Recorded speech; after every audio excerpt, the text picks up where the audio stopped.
Bona tarda, la processó més gran de totes és a punt de començar, la processó general, i aquest any amb canvi, Joana.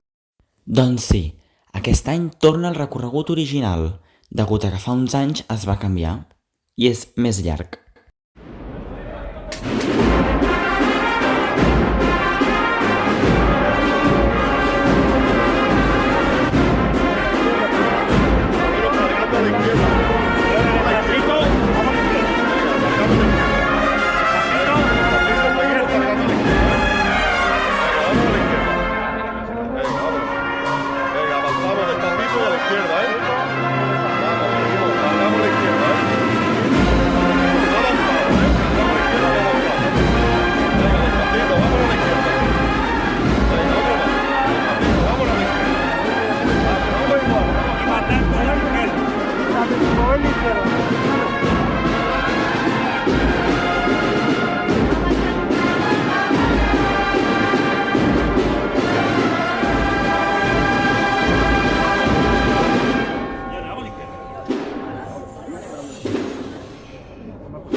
Demà a la tarda amb la Verge de la Soledat i el Sant Sepulcre.